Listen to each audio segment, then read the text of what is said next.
Bali nasa may bundok nga po pala kami, parang aquarium nga po ito kasi may mga bakso. Pero okay lang at maganda rin din naman po yung destination.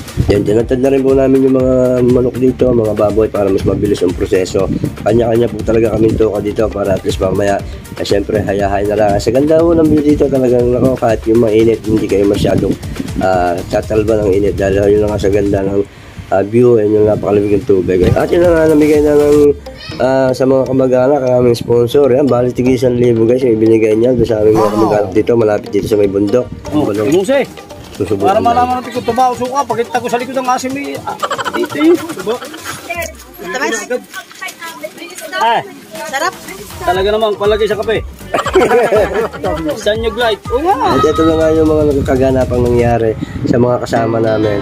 Grabe yung mga pagliligo nila. Kasama na nga lang, hindi na kami nakaligo kasi napatagay na. Mapagpalang araw po sa lahat. Ito na nga po, natuloy din yung aming outing kahit papano dahil nga sa aming sponsor na napakabayat ng aming kaka. Bali tatlong sa kanya po pala kami dito. Isang pick-up, isang jeep at saka yung expander ng aming sponsor sa kaka. Yan na nga, papunta na po kami sa aming spot. Kahit kanina pa po kami naghahanap. At yun na nga, andito na po kami. Ayan, bali nasa may bundok nga po pala kami. Parang aquarium nga po ito kasi may mga bakso. Pero okay lang at maganda rin din naman po yung destination. Ayan yun na nga po, mayroon din ditong kubo kaya yung saktong-sakto yung dating namin. Napakaswerte, napakalaki. At yun na nga po, nagpiprepare na po kami, kanya-kanya na po kami toka. Meron yung mga bata, syempre hindi na magpipigil yan, liligo na agad yan, napakalabing ng tubig. At yun na nga po, yung iba dito, syempre may mga dala na po kaming luto na at least kahit paano, makakain muna bago magliguan o kung ano-ano man. Yan, yung iba nga po nag-aayos na naglalagay ng tent, yung iba naman po ay nagsisigara para kahit paano makapagluto na rin. Yung iba naman po mga babae nagluluto na kahit sa mga taklob lang. And yun dito, may nagbigay po dito ng ice candy sa kamag-anakan namin dito sa may bulok. And yun na nga po, nagpapagas na ako, naghuhugas na po kami dito ng mga karne para kahit mamaya ay ready na lutuin. Hindi na ganun kahirap. Yan, tinatad na rin po namin yung mga manok dito, mga baboy para mas mabilis ang proseso. Kanya-kanya po talaga kami toka dito para at least mamaya, syempre hayahay na lang. Sa ganda po ng view dito talagang nako, kahit yung mainit, hindi kayo masyadong tatalba ng init dahil yun lang sa ganda ng view and yung napakalamig ng tubig. Ay, ito lang nga po, nagsiganda ng isang tulyase. Bali, pansit nga po pala yan. Then yung iba naggagay ng sibuyas baba. Yung iba naman po talaga, chismis yan. Siyempre, mga martis din naman po yung iba dyan. Yung iba lang po, nagpanggatang. Hindi lang ako guys. Ito lang kami isang timba ditong isda. Sariwang-sariwa. Ito, huli lang ang aming tatay.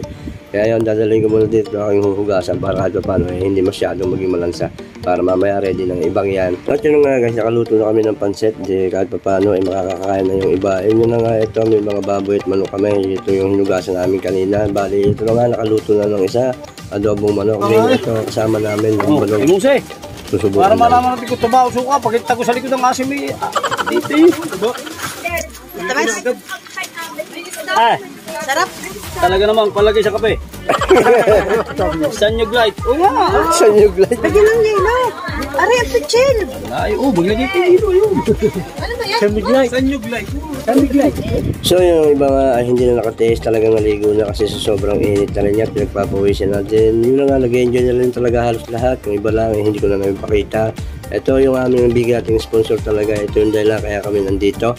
Ang aming kaka, bali yan niya. Siguro sa uhaw ay magbubuko rin. Kaya yan, lubuksan niya. And ito yung aking batang bunso, nakaligo na, flex ko lang. At yun nga guys, walang uuwing ko ito dahil lahat talaga ay binusog ng aming sponsor. So yan, may nagpabili siya ng pizza, napakadami. Kaya tuwan-tuwa lalo na yung mga bata dahil paborito rin to ng mga bata. Isa sa mga pagkain na gustong-gusto talaga. Lalo na ng mga matatanda. And yun nga guys, hindi na rin ako makatiis. Kaya yun, nagpilit na rin ako kumuha dito ng isa dahil nakita ko mabango. At saka ibang pizza, ayun. Sa dami ng binili ng aming sponsor ay talagang halos lahat ay nakatikim at halos lahat talaga ay busog. Kaya sobrang salamat sa aming sponsor dahil kung hindi dahil sa kanya, hindi kami mabubusog at hindi kami mag-enjoy ng ganito. So eto guys, first bite. Kain muna tayo. Ayan. At yun na nga, namigay na ng sa mga kamag-anak ang aming sponsor. Yan, bali tig 1,000 guys yung ibinigay niya doon sa aming mga kamag-anak dito, malapit dito sa may bundok. So ayan, dito, bali nandito nga po pala kami guys sa may Arangin Falls. Kaya yan, medyo talagang masaya kahit medyo mainit. Pero at least, napuntahan mo naman kahit paano yung mga kamag-anak mo. Yun lang, nakilala mo pa yung mga pinsan. Then ito na nga guys, ayan, kinakalog-kalog na yung sa San Mig Light, ika nga kung tawagin dito, San Mig Light. Then nilagyan nila yan ng gin, then nilagyan din ng yellow para mas masarap. And yun na nga daw, para kang uminom ng beer at mas mahigit pa sa beer.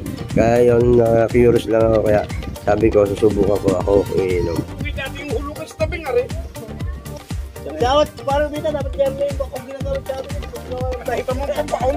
Sabi nang, ayan, pambaon, kaya hindi nang ginagamit doon. Kaya hindi ka lang. Tuba na may gin.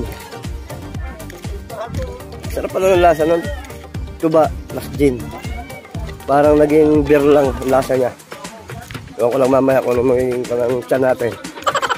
So yun guys, naglalaw-nalaw na ako dito. Yun, minakita ko na usok dito. Baka ako may naguguling doon sa taas. Ayun yan na nga. Ito yung mga gusto ko rin niya talagang puntahan. Yung malapit na sa bundok talaga. Kahit pa paano ay talaga may enjoy mo sa ganda ng tanawin. Ayun, ito lang nga guys. May tumirik na tricycle dito. Grabe. Buti na lang nakaligtas sila. At ito lang nga yung mga nagkaganapang nangyari sa mga kasama namin. Grabe yung mga pagliligo nila. Kasama na nga lang, hindi na kami nakaligo kasi napatagay na. So yun guys, ito nga yung mga bata talaga masambas at ligo-ligo at ano-ano. Then yun nga guys, dumating na sa punto ay napagod na rin kami at yun nga uwian na. Kaya maraming salamat po lahat higit sa Panginoon at sa aming sponsor. So ulitin din nyo, God bless at ulit. Ingat sa lahat. She puts her hand in mine.